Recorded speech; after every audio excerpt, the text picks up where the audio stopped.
Okay, so now we will discuss bar chords and some exercises to make bar chords easier for you. This part of the class, or if you're not doing this as a class, you're just doing this for fun, I think it's one of the most technically challenging things for people to do. It's not hard intellectually though. If you know the stuff that I have been blabbing about here for the prior weeks, you'll be really good at this. But let me just give you an overview of bar chords, and then we'll get into the nitty gritty with it here. Bar chords are basically your first finger is working like a capo. So this first finger is shortening the neck. That's how you can kind of think about it. Bar chords are incredibly useful because you can play a lot more chords for you get a lot more bang for your buck, basically. If you know one bar chord, you've just learned 12 bar chords. And then also stuff like getting comfortable with playing bar chords over, if you have a voicing or something, you need to play a chord up here. If you need to play this E chord as opposed to this E chord, it can help you in songwriting. It can help you with anything. So bar chords are not as scary as people make them, but they are technically challenging. So here's the first exercise I like everybody to start with. There's two I think that really help people do these chords. So the first one is just this thing I call a bar chord preparation exercise. And what you do is you just take your first finger and you simply bar, as the name suggests, going up the neck like this. Right? So if you'll notice, you're hearing all the notes. I don't get any thudded notes. That's the goal. And the other thing I always like to emphasize with this is where that position comes in. I find it much easier for students to do bar chords when they're sitting in this position as opposed to with your guitar on the right leg. And then I try to feel like the elbow is kind of pulling the strings downward. I think that's sort of the sensation you want as opposed to squeezing. The elbow pulling the strings downward is really the trick. And then you can also too, everybody's finger has little different things in their hand that makes it, the bones in your hand are a little bit different. So you might have to bring your hand higher, lower, and that's a very individual thing. And again, this is where a teacher can really help you. Either if you're working with me, myself, or someone else who knows what they're doing here, can guide you through this stuff. So the bar chords, the exercise I'd like to start with is just simply doing this. And if it's fatiguing, that's totally fine. But the goal with this is you're playing all the frets on all the strings.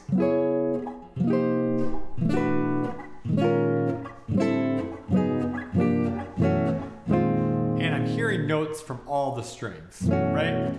So all of the strings, I'm not hearing a thudded note in anywhere on that string. That's the goal you're going for, okay? And if it's fatiguing, that's totally fine. Take your time with it. Don't stress out about it. Just take your time with it. Do 5 minutes, try it again. 5 minutes again. You'll get quicker at this and better at this as it goes on. And then the other exercise I like to do, this one is a weird one, but I think it's great for this exercise. I think it's great for setting up for bar chords. It's just a little stretch exercise. So what I do, I call this just my stretching exercise here. I put my first finger on the 12th fret of the 6th string. Then I put my second finger on the 14th fret, so I'm skipping by 2, the 5th string, and then on the 4th string, I put my third finger onto the 4th string, 16th fret, and then finally the 18th fret. So if you can see my hand here, I'm going like this, right? So it's like the power chord shape. And then what you can do from that, once you have that, maybe that's all you do, that's totally fine. But what you can do is once you have that set up there, you can kind of come down the neck and let the fingers kind of get stretched out as you go down the neck.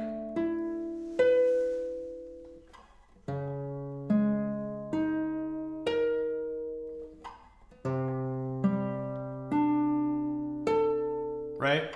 So I'm going down the neck and it's kind of stretching your fingers out a little bit. And that just helps set up the shapes, I find, with this exercise. And hammer-ons and pull-offs and walking, all the things we've done before should set that up too. Again, these are very aggressive exercises. This is the hardest part of the stuff that I will talk about technically. So take it slow, make sure you're comfortable with it, don't rush it. It's not worth hurting your hand or anything like that for. And then how you play the bar chords, this is the part that I think gets way too confusing for people. I always like to start with the most basic concept of this, and this is basically all we'll talk about in this class. Bar chords to me are just extensions of the open chords you already learned. So if you played that E chord, right? What you're doing, just play that E chord without using your first finger. Okay? So then, if you go up 1/2 step,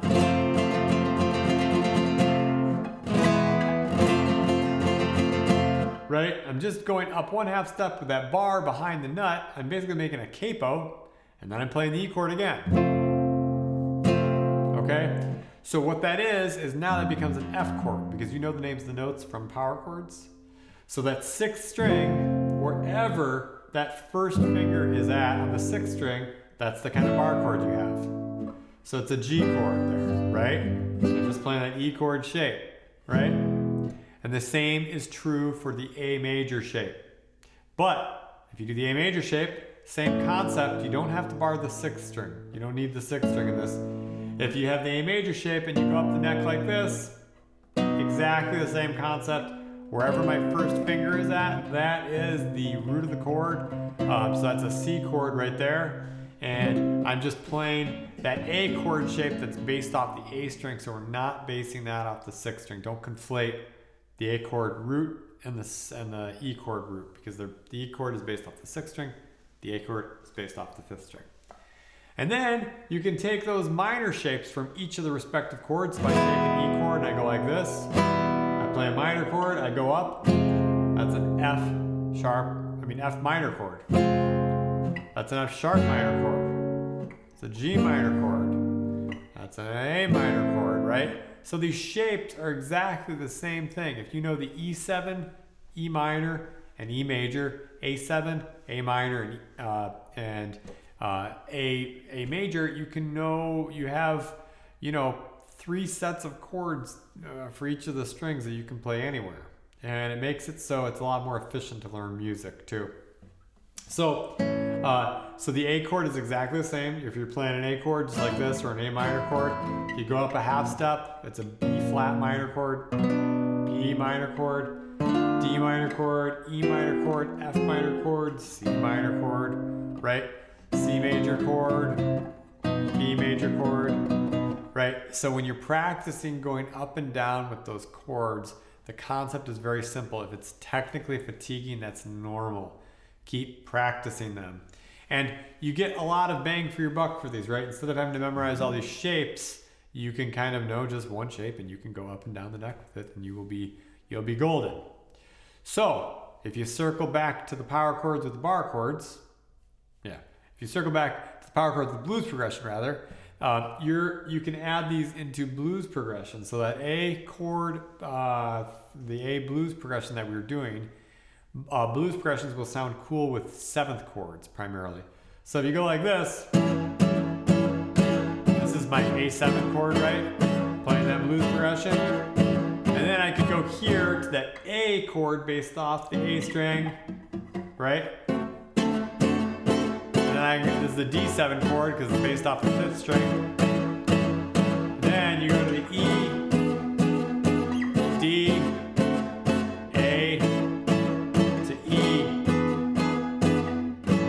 Okay, so that is the different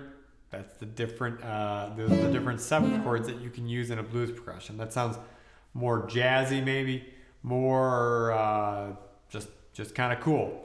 So you can try those in bar chords. I want you, for those of you who are in my class, I will ask that you you're going to record yourself playing the blues progression, and you are going to record yourself playing over that blues progression.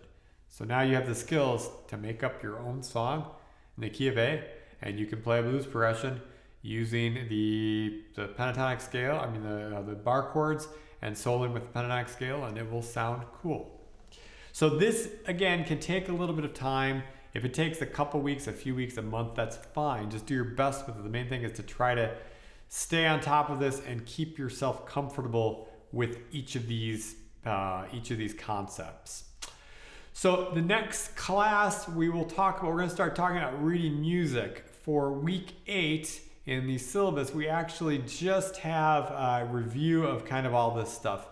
We review what we're talking about from the last class. I think that's a lot of material inside of that. So we have a review week really where we kind of compile all this together. So I won't talk about these in these videos, but that's what we do inside of the class. And if you're watching this at home, we'll just take some extra time for this because it's a lot of material we just talked about for this second section. And this kind of concludes the second section of the class. And we'll talk, the next thing we're going to talk about in week 9 is reading music and sort of classical stuff and how to play with your fingers using classical right hand technique.